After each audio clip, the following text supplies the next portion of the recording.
이 시간 하나님께서 저희에게 주시는 말씀은 히브리서 12장 1절부터 3절 사이의 말씀입니다. 히브리서 12장입니다. 1절부터 3절까지의 말씀입니다. 찾으셨으면 자막을 보셔도 됩니다. 제가 읽겠습니다. 이러므로 우리에게 구름같이 둘러싼 허다한 증인들이 있으니 모든 무거운 것과 얽매이기 쉬운 죄를 벗어버리고 인내로서 우리 앞에 당한 경주를 하며 믿음의 주요 또 온전하게 하시는 이인 예수를 바라보자. 그는 그 앞에 있는 기쁨을 위하여 십자가를 참으사 부끄러움을 개의치 아니하시더니 하나님 보좌 우편에 앉으셨느니라. 너희가 피곤하여 낙심하지 않기 위하여 죄인들이 이같이 자기에게 거역한 일을 참으신 일을 생각하라. 우리 하나님께 다시 한번 영광의 박수 올려드리겠습니다. 아멘. 여러분, 하나님의 능력의 절정은 예배입니다. 자신들의 성도들이 예배할 때마다 그분은 능력으로 우리에게 함께 하십니다. 그 능력 중에 최고는 거룩함이죠. 거룩함이 우리 안에 있어 우리를 깨끗하게 하시고 그 거룩의 영광이 우리를 일상의 삶에 또 하나님께 영광 드리는 일들로 나아가게 할 줄로 믿습니다. 여러분, 근데 예배는 형식이 아니에요. 형식에 갇힌 건 예배가 아닙니다. 우리의 마음으로 하나님을 정말 진심으로 찬양하는 겁니다. 여러분, 오늘 마음으로 더더욱 하나님을 향하여 나아가길 주님의 이름으로 축원합니다. 기도하겠습니다. 하나님, 예배합니다. 마음으로 주님을 진심으로 찬양하기 원합니다. 그 마음을 받으실 때 오늘 당신의 거룩함과 영광과 기쁨을 이 말씀 가운데 드러내 주시옵시고 우리가 걸어갈 그 믿음의 길을 향한 하나님의 귀한 은혜의 일들을 가르쳐 주시옵소서. 주님의 음성에 귀를 기울이는 저희가 되기를 소원하옵고 예수님의 이름으로 기도드립니다. 아멘. 하나님께서 우리의 믿음의 인생에 있어서 원하시는 가장 중요한 것이 있어요. 그게 뭐냐면 완주입니다. 완주가 뭐죠? 끝까지 가는 것입니다. 하나님이 원하시는 건 속도가 아니에요. 또 성적순도 아닙니다. 1등이냐 꼴등이냐 하나님 중요하게 여기지 않습니다. 빠르든지 늦든지가 별로 상관이 없어요. 가야 할 목적지에 끝까지 가는 것, 완주를 하나님이 가장 중요하게 보십니다. 그래서 오늘 말씀을 보면 믿음의 인생의 이 가장 영광스러운 순간을 이 장거리 달리기에서의 마지막 완주하는 모습으로 표현하고 있습니다. 여러분, 한번 1절을 한번 보세요. 1절을 보면요, 이 스포츠 영화의 마지막 장면이 연상될 수 있습니다. 먼 거리를 아주 힘겹게 달려온 선수들이 결승선이 놓여진 경주장에 이제 하나 둘씩 모습을 드러내고 있습니다. 그리고 그 경주장에는 수많은 관중들이 결승선에 도착하는 그 선수들을 응원하려고, 환영하려고 서 있어요. 근데 본문은 이 모습을 가리켜 뭐라고 쓰고 있죠? 구름같이 둘러싼 허다한 증인들이 있어요. 근데 여기 증인들이라고 얘기해요. 여러분, 이 경기장 마지막 그날의 경기장에 나와 우리를 환영해 줄 그 관중들은 그냥 구경 나온 구경꾼이 아니라는 거죠. 증인이라는 것은 이들도 조금까지는 이 힘든 장거리 경주를 마친 자라는 거죠. 그래서 이 경주가 얼마나 힘이 든지를 잘 알고, 그래서 지금 힘겹게 달려온 그들을 정말 아낌없이 응원해 주려고, 환영해 주려고 이곳에 나와 있는 거예요. 그런데 이 결승선을 통과한 모든 선수들에게 우리에게는 아주 익숙하지 않은 일들이 벌어지고 있습니다. 우리가 익숙한 건 뭐죠? 맨 처음 결승 테이프를 끄는 자에게만 승리의 월계관을 씌워주고 있는데, 이날의 이 경기에서는 그렇지 않았어요. 모든 결승선을 통과한 자에게 승리의 월계관이 씌워지고 있는 거죠. 여러분, 그렇습니다. 이 경기는 결승선을 통과한 모든 선수들이 다 승리자가 되는 것입니다. 할렐루야. 그래서 먼저 온 자나 나중에 온 자나 그 차이가 있지 않아요. 끝까지 달리면 그날의 칭찬을 받게 되는 것이다. 이처럼 우리의 믿음의 인생을 장거리 경주로 비유하며 그 마지막 그 결승 테이프를 끊는 그날이 정말로 최고로 기뻐하고 영광스러운 자리라고 이렇게 말씀하고 있는 거예요. 그러면 오늘 말씀 무슨 이유로 믿음의 인생을 장거리 경주에 비유하고 있을까요? 왜냐하면 믿음의 인생을 산다는 건 장거리 경주를 뛰는 선수에게 요구되는 것과 같이 그 필요한 것이 있다라는 거죠. 여러분, 하나님께서 우리의 믿음의 인생에 가장 크게 염려하신 것이 무엇일까요? 무엇을 가장 크게 염려하실까요? 100m 단거리 경주와 42.195m의 마라톤 경기를 한번 생각해 보십시오. 100m 경주는요, 너무 짧은 시간에 승부가 나지요. 그래서 중간에 포기하는 자가 별로 없어요. 크게 햄스트링 다치거나 할 때만 경기를 포기할 수밖에 없지만 100m 경기는 포기하는 자가 별로 없어요. 하지만 마라톤은 다릅니다. 2시간 이상을 말입니다. 정말 같은 속도로 힘차게 뛰어야 하기 때문에 포기하는 자가 중도에 속출하게 되는 거예요.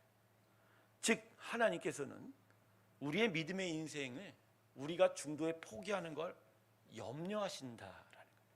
왜냐하면 단거리 경주가 아니기 때문에 힘차게 끝까지 달려야 하는 장거리 경주이기 때문에, 그래서 무엇보다도 1등으로 들어오는 것이 원하는 게 아니라 끝까지 가는 거 원해요. 근데 그걸 못 가서 중간에 힘이 들어 주저앉거나 앞으로 가기 두려워서 뒤로 가려고 하거나 아니면 장애물에 걸려서 쓰러져서 다시 일어나지 못하는 것을 하나님이 가장 염려하고 계시다는 거예요.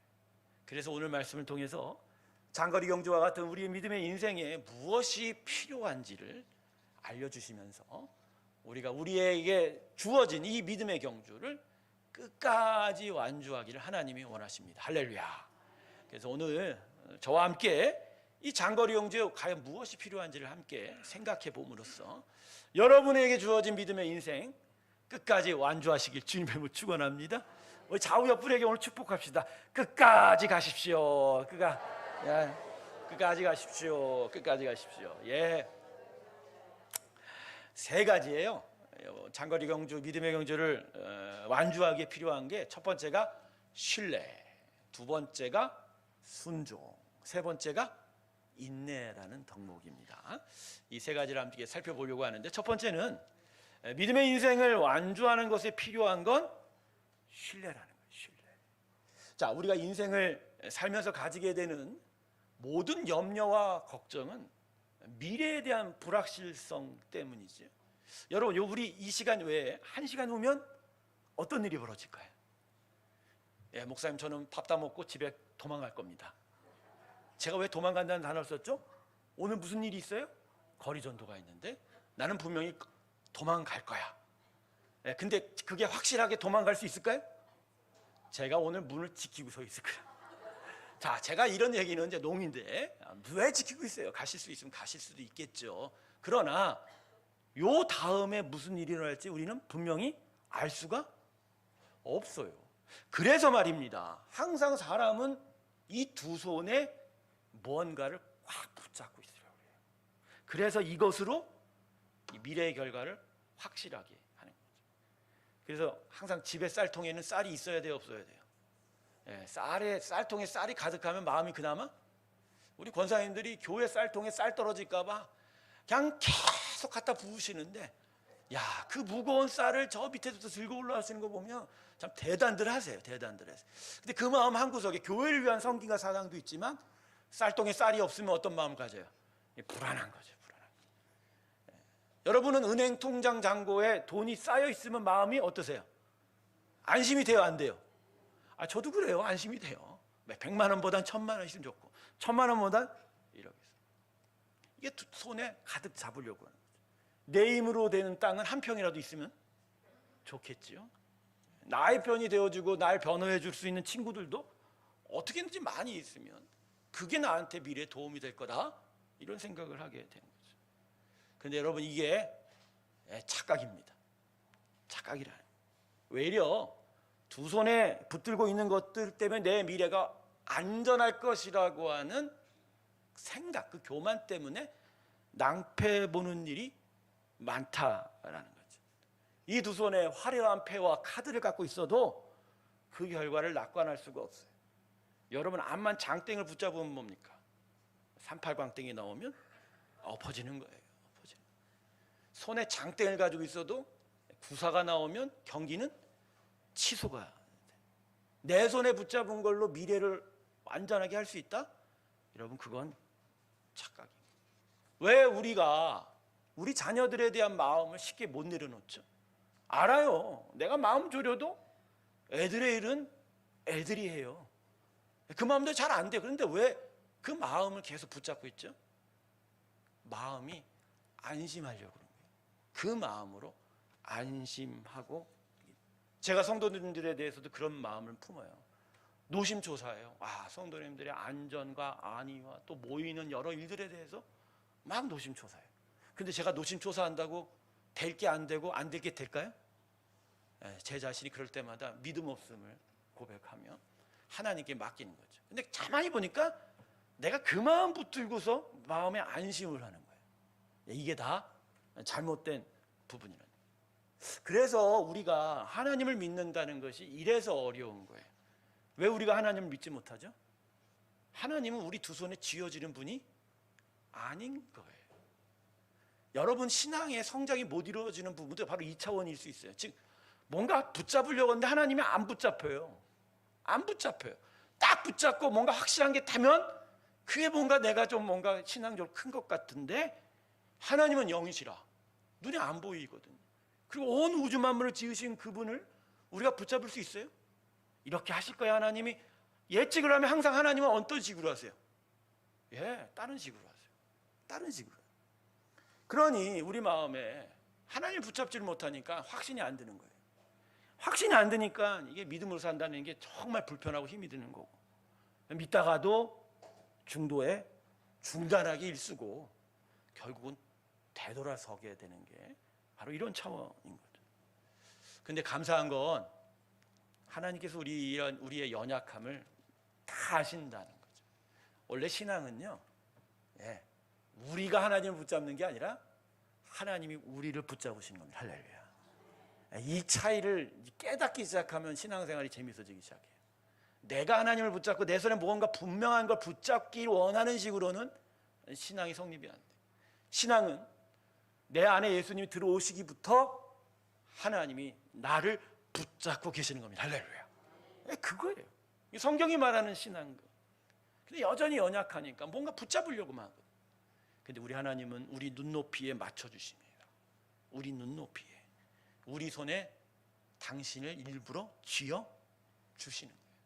우리가 그분을 마치 붙잡았던 것처럼 느끼게 해주세요. 그게 바로 약속입니다. 할렐루야. 말씀이라고요.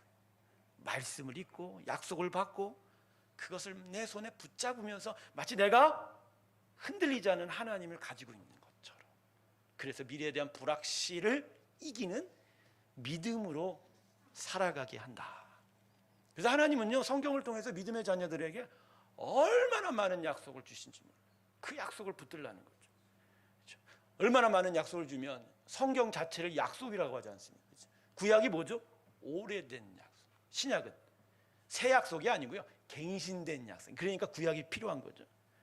내가 너를 지명하여 불렀나니 너는 내 것이야. 그죠? 나는 너의 하나님이 되고 너는 나의 자녀가 되리라. 내가 너에게 명한 것을 다 이루기 전까지 나는 너를 떠나지 아니리라. 내가 너와 함께 하리라. 할렐루야. 이 말씀들이, 그죠? 그냥 귀에서 귀로 나가는 게 아니라 우리 마음에 새겨지고 결국 내 손에 붙잡히고, 이걸 통해서, 이걸 의지하며 하나님을 마치 내가 붙잡은 것처럼 그렇게 확신하면서 나의 믿음의 인생을 살아갈 수 있게 되는 거다. 오늘 본문도 이것을 말씀해 주고 있어요. 본문 3절을 한번 볼까요? 너희가 피곤하여 낙심하지 않기 위하여, 그죠? 죄인들이 이같이 자기에게 거역한 일을 참으신 이를 생각. 그러니까 이 장거리 경주를 하면서 피곤하고 낙심하여 막 중도에 그만두고 되돌아가려고 할 때 누구를 생각하라? 예수님을 생각하라. 근데 여러분, 여기 생각하라라는 이 헬라어 아날로기조마이는 그냥 생각하자는 단어가 아니에요. 원문을 보면 말씀을 기억하라예요. 말씀을 기억하라. 그러니까 이 장거리 경주를 할 때마다, 힘들 때마다, 지칠 때마다, 되돌아갈 때마다 말씀은 오늘 말씀 분명히 말씀하시는 거예요. 말씀을 기억하라. 그 말씀 바로 약속이라는 거예요. 그 약속을 기억하며 그 약속을 신뢰해가면서. 저는 목회자의 삶이 그게 쉽습니까? 수많은 고비길과 장애물들이 얼마나 많은데요. 제가 이제까지 걸어온 인생의 길도 결코 쉽지 않았어요. 하지만 그때마다 낙심하고 절망하며, 사실 어떤 때는 진짜 목회자의 이 일을 그만두고 싶은 마음도 들 때가 많았지만, 그럴 때마다 제 마음에 이 말씀이 생각이 나는 거예요. 내가 너에게 명령한 모든 것을 이루기 전까지 난 너를 떠나지 아니하리라. 아무것도 없어서 정말 허망하고 내가 도대체 무엇을 기대하고 무엇이 나한테 기쁨이 될까 할 때 내 손에 붙잡힌 게 있는 거예요. 이 말씀이 말입니다. 이 약속이 말입니다. 그러니까 이 약속을 붙잡으니까 미래가 보이는 거예요. 앞길이 보이는 거예요. 여러분 인생에 여러분이 길을 개척하고 여러분이 길을 내려고 하지 마세요. 안 보여요.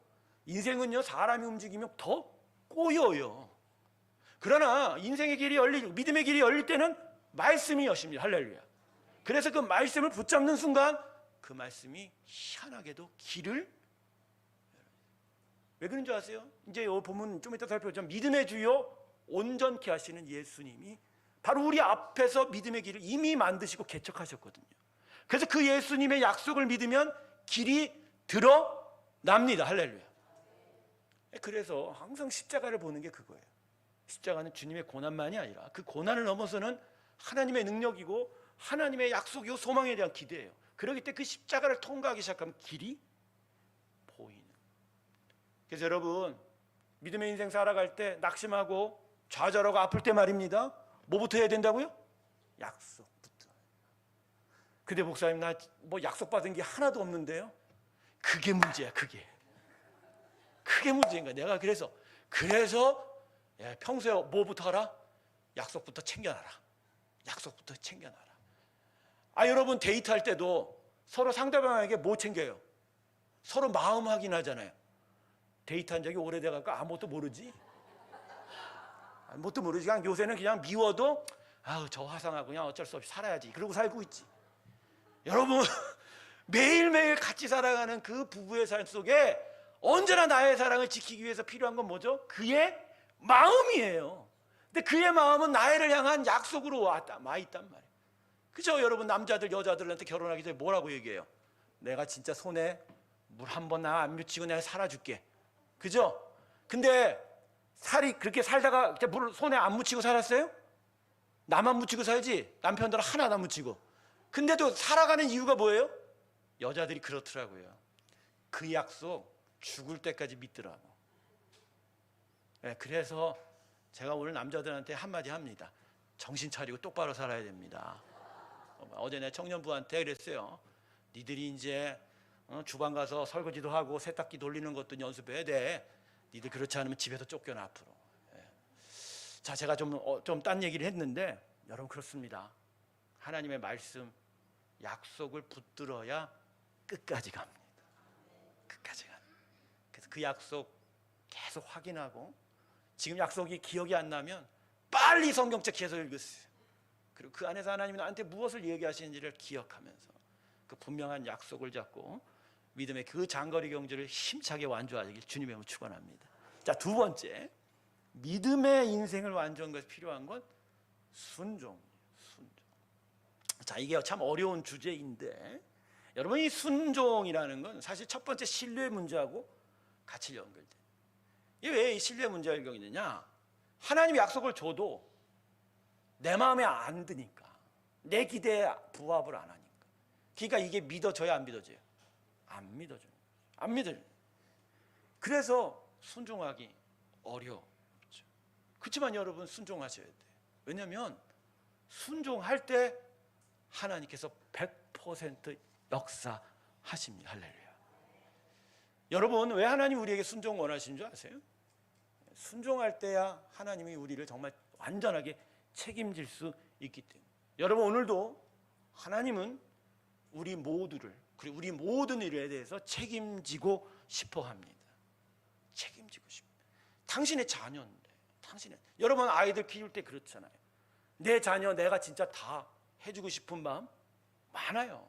물론 우리가 하나님이 아니라서 다 할 수는 없겠지. 그런데 다 책임질 수 없는 부분이 뭐 때문이에요? 애들이 어느 순간 부모 말을 안 들어. 말을 안 들어. 딴짓을 해. 근데 딴짓하게 되면 부모의 그 마음, 그것들을 줄 수 있어요, 없어요? 부모가 자녀에 대한 그 모든 사랑과 책임을 지기 위해서 자녀들에게 요청되는 건 순종이듯이. 맞아요, 여러분. 우리가 하나님의 완전한 책임 안에 복을 누리기 위해서 우리는 순종해야 합니다. 할렐루야. 그래서요, 우리의 순종은 하나님의 일하심이 드러나는 현장이 되는 거예요. 자, 여러분, 이스라엘 백성이 가나안 땅을 차지하게 될 때 첫 번째 성을 공략했던 성이, 그 성의 이름이 뭐죠? 여리고 성이죠. 근데 여리고 성을 공략을 할 때 이후에 다른 성들은 이제 칼과 창으로 했지만 독특한 방법으로 여리고 성을 공략했어요. 그게 뭐죠? 성을 도는 거였어요. 성을. 하루에 한 바퀴씩. 마지막 7째 날은 몇 바퀴 돌았어요? 7바퀴를 돌았는데, 그런데 한 가지 명령이 더 붙어 있었죠. 성을 돌 때 이스라엘 백성은 어떻게 해야만 했어요? 침묵했어요. 민방위 훈련하듯이. 왜 침묵하게 하셨죠? 여러분, 보통의 경우 성을 공략하는, 아까도 말씀드렸지만 칼과 창으로 하고 수많은 병성 공성기로 해야 되는데 이건 너무나 어리석게 보이는 거죠. 그냥 돌기만 하라는 거예요. 이게 얼마나 큰 의심이 되고 두렵고 불안했겠습니까?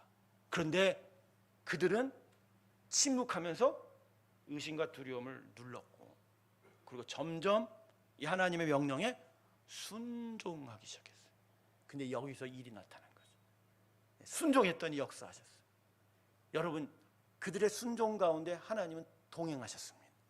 그리고 이스라엘 백성과 함께 성을 도셨어요.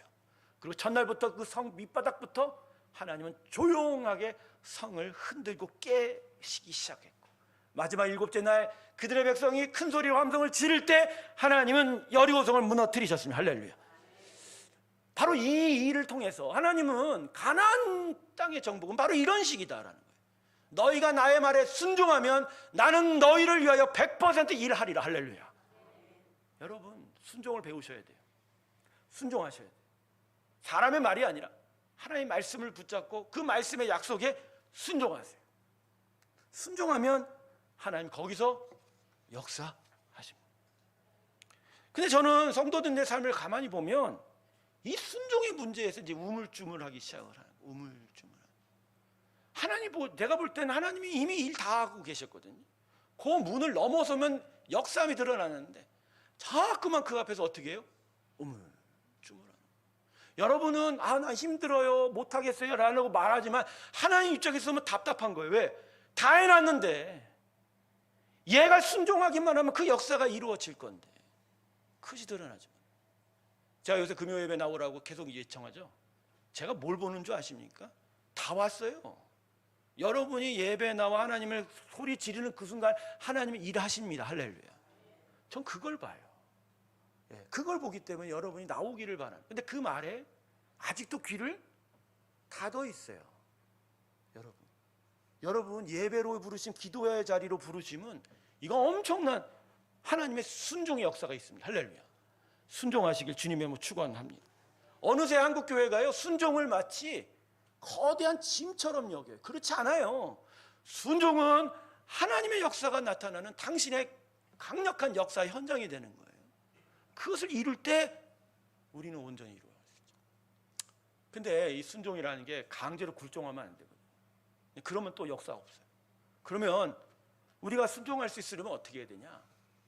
여러분, 순종을 회복하기 위해서 우리에게 필요한 건 예배입니다. 자, 순종을 잊기 위해서 우리에게 필요한 게 뭐라고요? 예배 드리면 순종이 자라요. 순종이 드러날 수 있는 거예요. 야곱이 베델로 올라가죠. 야곱의 마지막 인생의 절정은 이제 베델로 올라가 하나님의 집을 전을 세워가는 일이었죠. 야곱이 하란에서 고향으로 돌아왔어요.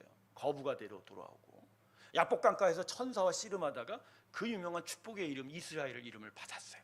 그러니까 얼마나 축복된 일이에요. 이제는 이제 고향 돌아와서 좋은 일만 생겨도 돼요.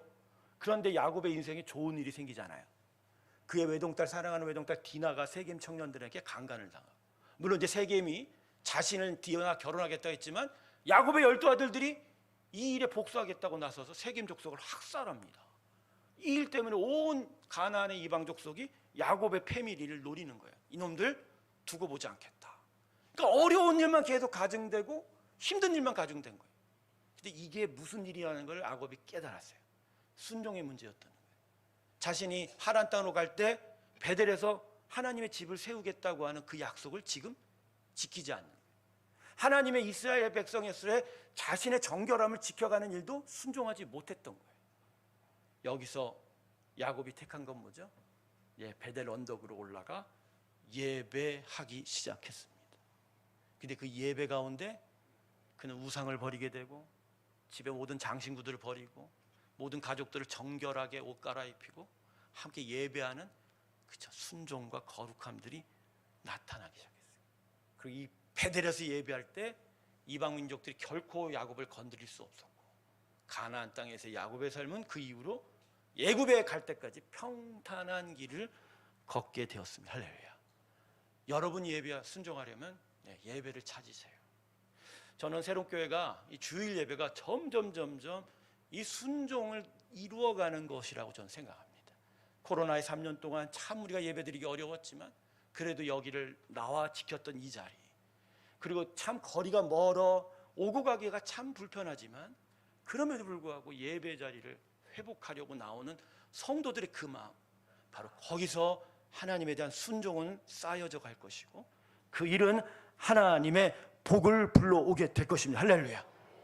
여러분, 바로 이 순종을 통해서 하나님의 힘이, 그 거룩한 능력이 내게 있을 때 그걸 가지고 우리는 이 장거리 경주를 완주할 수 있게 됩니다. 여러분 기억하십시오.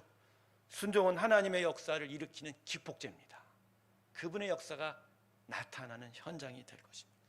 순종으로 하나님의 말씀을 더욱더 신뢰하고 믿을 때 우리는 끝까지 완주할 힘을 얻게 될 줄로 믿습니다. 자, 마지막입니다. 믿음의 인생을 완주하는 것에 필요한 건 아까도 말씀드렸지 뭐라고요? 인내다. 인내다. 자, 본문 1절 한번 다시 보세요. 1절 하반절에 보면 이 모든 것을 향하여 뭐라고 얘기하죠? 인내로서 우리 앞에 당한 경주를 하라. 인내하라고 이야기해요. 근데 여러분, 이 인내가요, 이게 어떤 인내일까요? 목사님, 인내가 종류가 다르나요? 아니요, 달라요. 이 인내는요, 우리 게 아니에요. 본문 2절 보세요. 예수님에 대해서 말씀하죠. 예수님이 우리의 주요 온전케 하신 이라고 얘기하시면서 우리의 믿음의 길은 예수님이 이미 만들었다고 얘기해요. 근데 우리를 위한 믿음의 길을 예수님께서 개척하실 때 그가 무엇을 참았다고 얘기해요? 본문 2절에 십자가를 참으셨다. 바로 우리의 인내는 예수님이 십자가를 참으신 그 인내를 우리가 가져야 한다는 겁니다. 여러분, 사람이 인내가 많아요? 여기 있는 사람 중에 인내 정말 나는 많다라고 생각하시는 분 있어요? 어떤 사람은 우스갯소리고 난 꼬집는 거 끝까지 참을 수 있대. 그건 인내가 아니에요.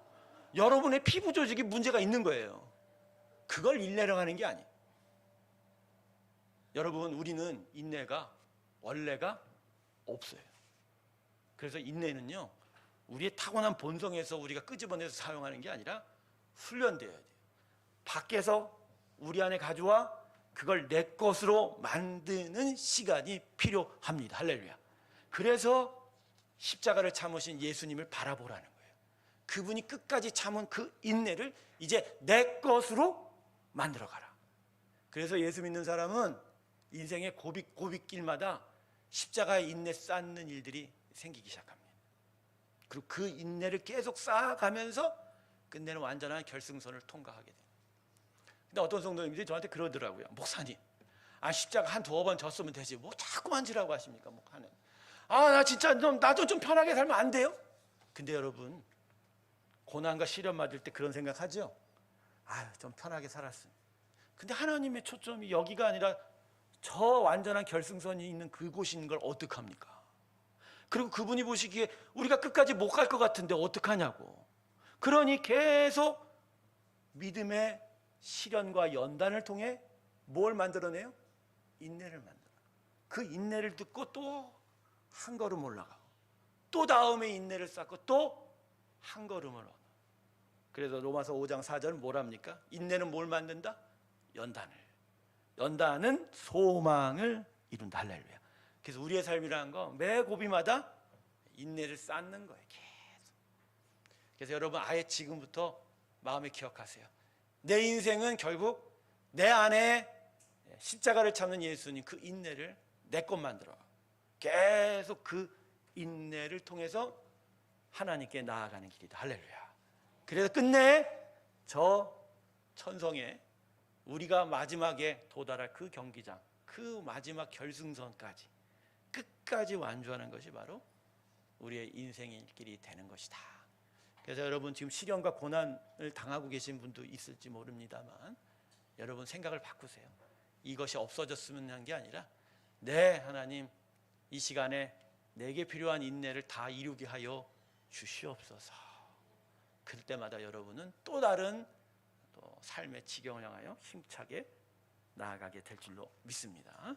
자, 말씀을 정리할게요. 믿음은 하나님의 말씀 그 약속을 신뢰하는 거예요. 근데 단순하게 신뢰할 수 없어요. 거기에 두 가지가 필요한 거예요. 예수님께서 십자가에서 보여주신 순종과 인내로 그분의 약속을 신뢰하게 되는 것이죠. 그래서 우리에게 주어진 믿음은 순종으로 자라는 거예요. 뭐로 자란다? 그리고 인내로 끝내 열매를 맺게 된다. 할렐루야. 그래서 여러분 무엇보다 말씀의 약속을 잡으시고 거기에 대한 순종으로 하나님을 신뢰하는 힘을 기르세요. 그리고 인내를 계속 쌓아가면서 근데 저 천성을 향한 여러분의 길이 완주가 되길 주님의 이름으로 축원합니다. 다시 한번 축복합니다. 끝까지 갑시다. 완주하세요. 신뢰와 순종과 인내를 통해서 저 마지막 저 경기장의 결승선을 통과하는 복된 성도님들 되길 주님의 이름으로 축원합니다. 기도하겠습니다. 하나님 끝까지 가기 다시 한번 고백합니다. 완주하고 싶습니다.